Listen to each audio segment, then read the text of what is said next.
Israel ইরানের বিরুদ্ধে অভিযান চালানোর সময় আজকে সবথেকে বড় ক্ষয়ক্ষতির মুখোমুখি হয়েছে।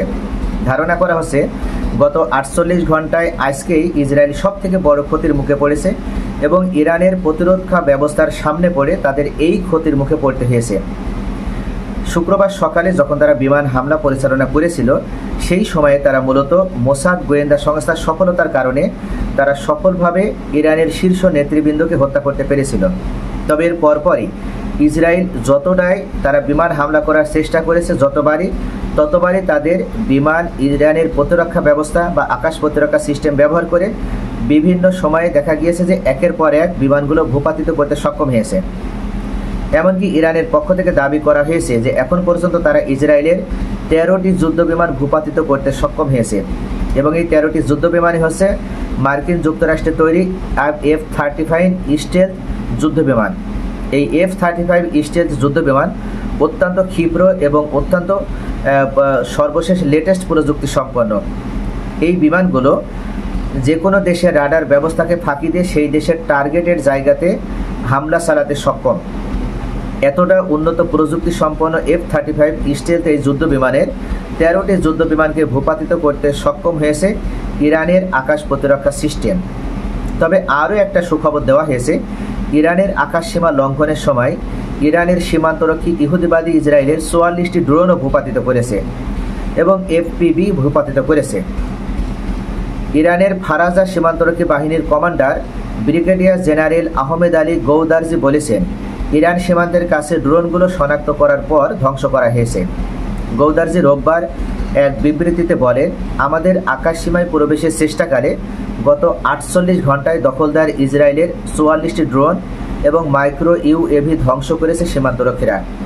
গৌদারজি বলেন, আমাদের সাহসী সীমান্তরক্ষীরা ইসলামী প্রজাতন্ত্র ইরানের সীমান্ত রক্ষার জন্য সম্পূর্ণ প্রস্তুত এবং সন্ত্রাসী গোষ্ঠী, সশস্ত্র চোরাচালানকারী বা শত্রুপক্ষের যে কোনো অনুপ্রবেশের কঠোর জবাব দেবে তারা।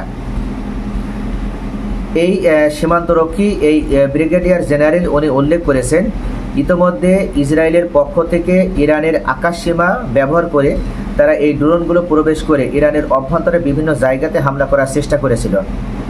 অথচ ইরানের সীমান্তরক্ষী বাহিনীরা সর্বোচ্চ সতর্ক অবস্থায় থাকার কারণে এই ড্রোনগুলো সীমান্ত পার হওয়ার সময় তারা ভূপাতিত করতে সক্ষম হয়েছে। এটাকে সামরিক বিশ্লেষকরা ইরানের সবথেকে বড় একটি সফলতা হিসেবে ধরে নিছে এবং ইসরায়েলের জন্য সবথেকে বড় একটা ব্যর্থতা হিসেবে ধরে নিছে। কেননা এই ড্রোনগুলো ভূপাতিত করার মাধ্যমে ইরানের আকাশ প্রতিরক্ষা সিস্টেম যে এখনও অ্যাক্টিভ এবং এখনও শক্তিশালী অবস্থানে রয়েছে সেটারই প্রমাণ দিতে সক্ষম হয়েছে ইরান। সামরিক বিশ্লেষকগণ মনে করেন, যদি এভাবে একের পর এক ইসরায়েলের সামরিক যে প্রেরিতগুলো সামরিক যে যানগুলো বিশেষ করে ড্রোন এবং বিমানগুলো যদি ভূপাতিত করতে সক্ষম হয় ইরানের সীমান্তরক্ষী বাহিনীরা, তাহলে দেখা যাবে যে যুদ্ধের মোড় পরিবর্তন হবে, এমনকি পরবর্তীতে ইসরায়েল কোণঠাসা হয়ে পড়বে এবং শেষ পর্যন্ত এই যুদ্ধে ইরানই জয় হবে। তবে এখন পর্যন্ত ইরানের এটাই সবথেকে বড় একটা সফলতা হিসেবে ধরে নেওয়া হচ্ছে, কেননা 44টি ড্রোন এবং 13টি যুদ্ধবিমান ভূপাতিত করার মাধ্যমে ইরান তাদের সক্ষমতার প্রমাণ দিতে তারা সক্ষম হয়েছে।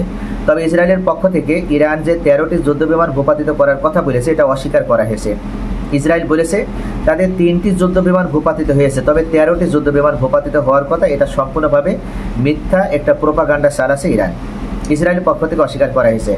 আল জাজিরার পক্ষ থেকে একটা নিরপেক্ষ প্রতিবেদন তৈরি করা হয়েছে, তারা উল্লেখ করেছে যে ইতোমধ্যে তাদের হাতে ইসরায়েলের 3টি যুদ্ধবিমান ধ্বংস হওয়ার নিউজ তাদের কাছে রয়েছে বা তথ্য রয়েছে। তবে 13টি যুদ্ধবিমান ধ্বংসের বা ভূপাতিতের যে নিউজটা সেটা তাদের কাছে নাই। সকলে ভালো থাকুন। Thanks for watching.